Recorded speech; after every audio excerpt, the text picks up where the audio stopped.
Welcome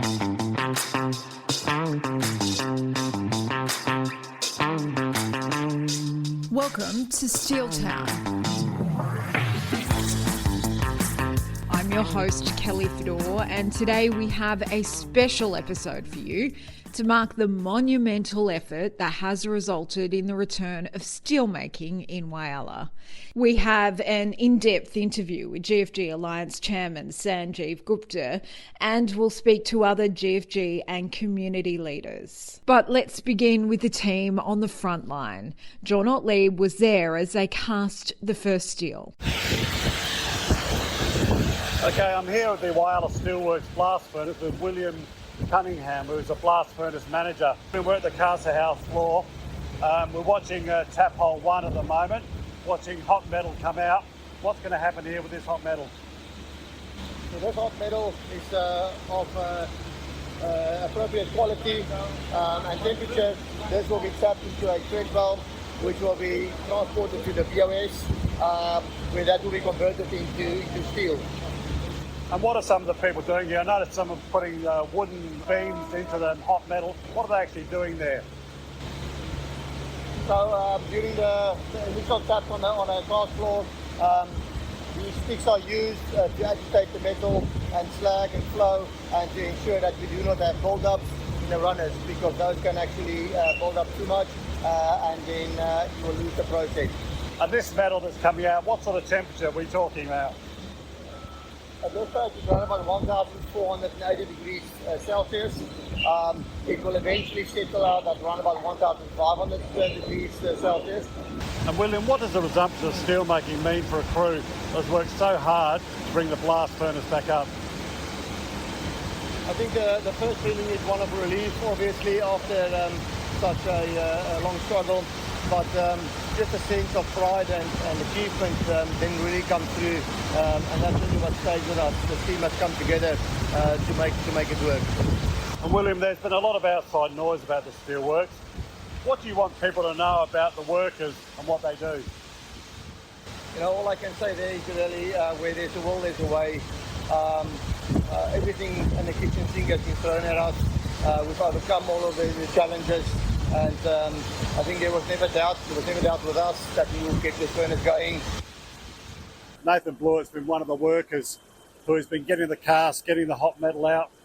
Nathan, can you describe your experiences today working in this area and finally getting hot metal out? Yeah, it's a great achievement. Spent the last couple of months spending a lot of physical work, hard work. But yeah, it's a great achievement and it's good to see some success. At the moment, we've got tap hole 1 open, we're pouring hot metal. What sort of things would have you been doing over the weekend and today? Yeah, lots of physical work, using the sticks and oxy lancers to keep the metal running, and yeah, plenty of oxy up the tap hole to try and get it open. So about 12 hours of oxy lancing that tap hole number 1, and then yeah, right about shift change yesterday we got it open. And you've worked at other places, other parts of the steelworks, Nathan. You realise the magnitude of this achievement and what it means to the rest of the steelworks? Yeah, it definitely means everything to the steelworks and the wider community of Whyalla. Yeah, it's a great achievement, and now we can get the steelmaking facilities running and then the rest of the plant as well. I'm Simon Thorpe, BOS Operations Superintendent. I've been here 24 years this year. And where are we at the moment, Simon? We're standing next to the billet caster. Yeah, it's exciting times. We're receiving steel to the billet caster, about to cast our first heat. A lot of people have put a lot of hours in, a lot of dedicated work, a lot of commitment.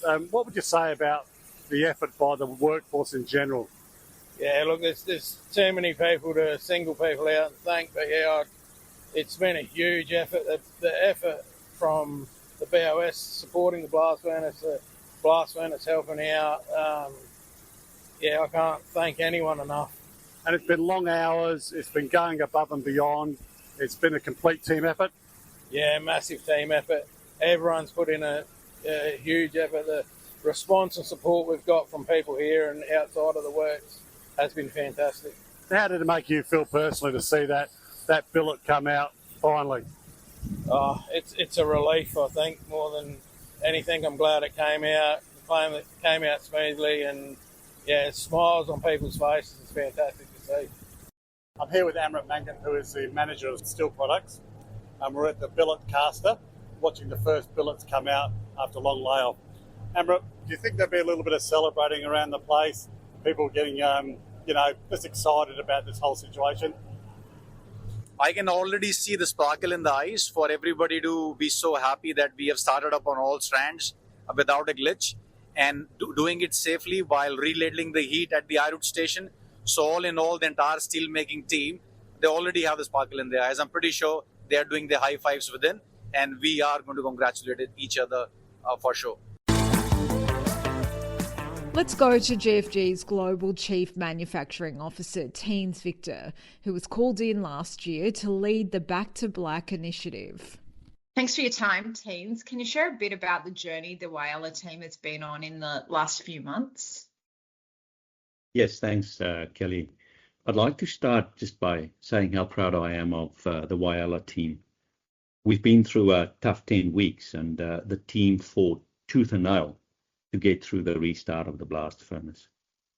We had to deal with a number of setbacks, and just when we thought we broke the back of it, another challenge popped up.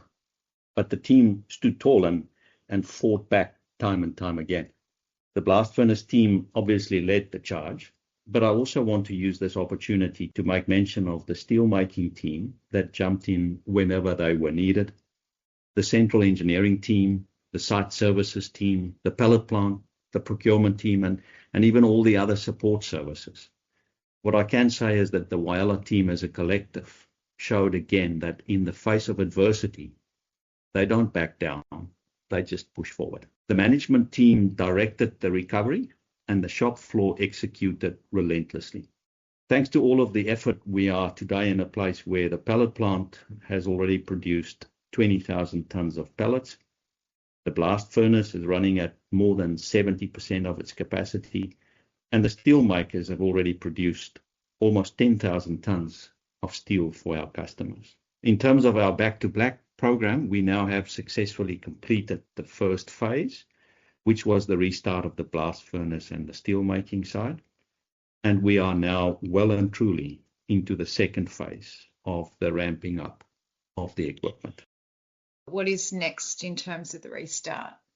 The next challenge will be that the Epic Energy shut that will start on the 21st of Jan. During this shut, we will lose our natural gas supply, and we will have to take the pellet plant and the rolling mill down, and we will have to run the blast furnace on an all coke operations. Only after the 9th of Feb, when Epic Energy will resume the normal supply of natural gas to the steelworks, will we seriously start ramping up the equipment to achieve the targeted rate of 1 million tonnes per annum. And where does that leave us with the Back to Black initiative? Yes, Kelly, as I have said from day one, our Back to Black journey will be most probably one of the toughest challenges that the Whyalla Steel Works have taken on. Restarting all the equipment and then ramping it up to capacity while we are driving costs down and increasing our margins is an enormous undertaking.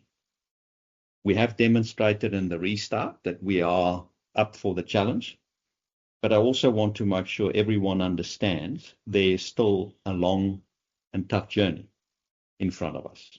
To achieve the tons, but with a much lower cost base, is going to be as challenging as the restart. But saying that, I have all confidence that the team will be able to step up and we will be successful. Is there anything else that you want to say particularly to external stakeholders? I'd like to say a big thank you to our suppliers for their support during these tough times. We will get through this and we will see better times again. Also, I'd like to thank our customers for their patience. We are now back in producing the valuable Australian-made steel that you so desperately need. And also to all other stakeholders, I ask that you bear with us through the next 6 to 8 months while we turn this business around. We don't want to be distracted, as this will just dilute our effort and focus. Trust us as we work through this tough but all-important challenge. We will be successful. Congratulations on the step forward and thanks for your time.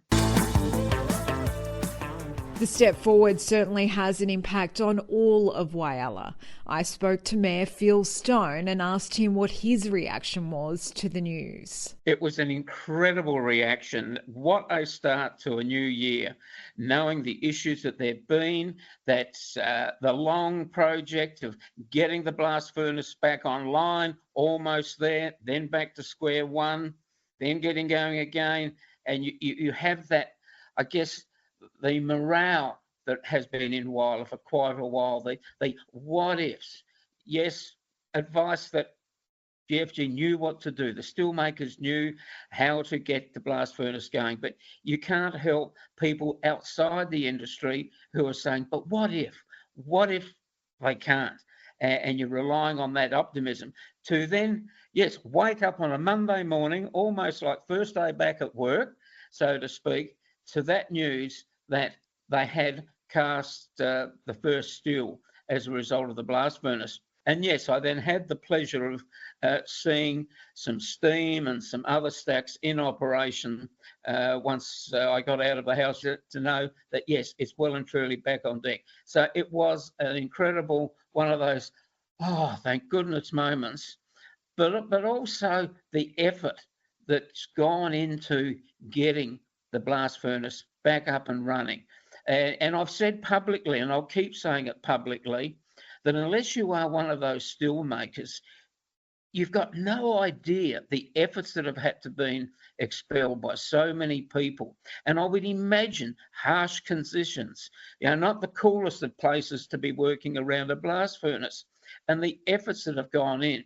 And so that whole team that's been responsible, yes, I label them as heroes for what they've done, because I see our blast furnace is the heart, the beating heart of Whyalla. Without a blast furnace, you don't have a producing steel industry. The city is certainly behind the workforce and the re-establishment of the blast furnace. Yes, we know it's not out of the woods yet. There's still a lot more challenges, but to know they're actually casting, I never thought a fella at my age could get so excited about something like this, because that is our city. As Mayor, do you have confidence in both the short and long-term future of steelmaking in Whyalla? I guess I have confidence as much as you can have under the circumstances. Yes, we know it's an old plant. We're assured it's still got a long life before the potential transitioning to green steel. So while GFG, while the workforce is on top, yes, got all the confidence in the world. I have been saying publicly again that I see 2025 as a very exciting year for Whyalla. You've got the hydrogen plant that will be coming on stream. You've now, we believe, we're looking at getting sufficient funding. We've already got Commonwealth government funding for urgent work that has to be done on our airstrip.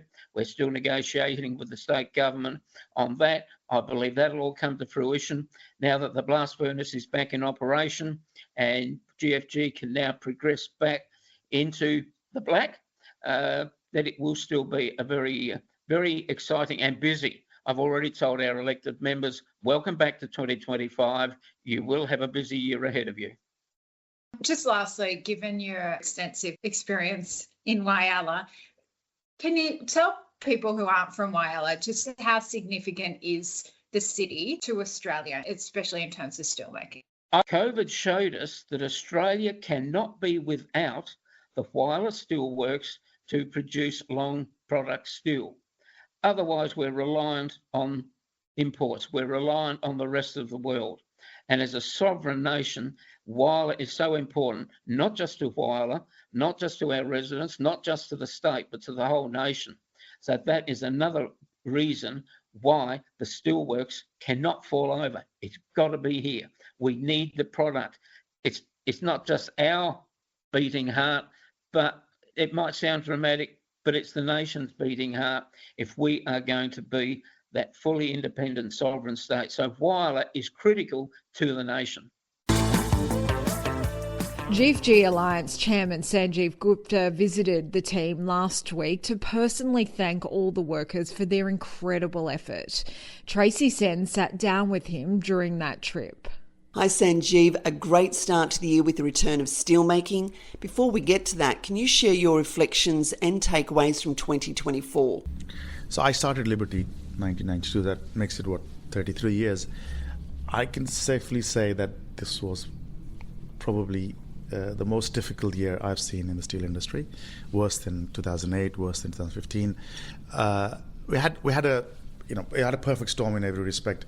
Geopolitically, the world was unstable. We had all sorts of problems, issues everywhere. Interest rates were high coming out of the post-COVID era, which meant that in our industry in particular, housing starts were at a low, which meant demand for steel was down. So while demand was down, at the same time we had excess supply in countries like China because their population is dropping.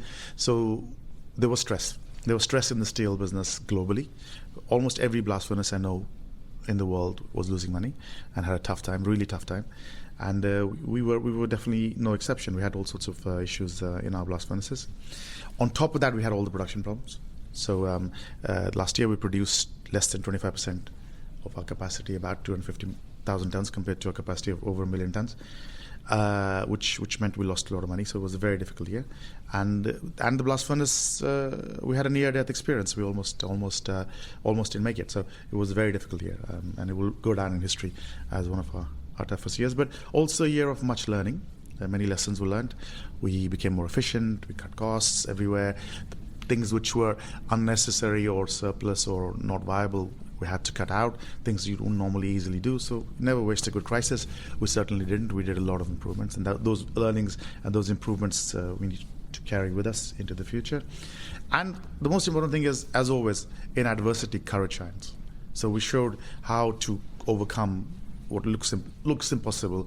There was a lot of courage in our businesses, especially in Whyalla, and we persevered. It looked, the darker it looked, the more we fought, and we persevered. We came through. So that courage is something which I'm very proud of. It is the GFG spirit to keep fighting and keep never give up. And Whyalla is certainly, Whyalla absolutely epitomizes that. That is a town which never gives up, no matter how bad it gets.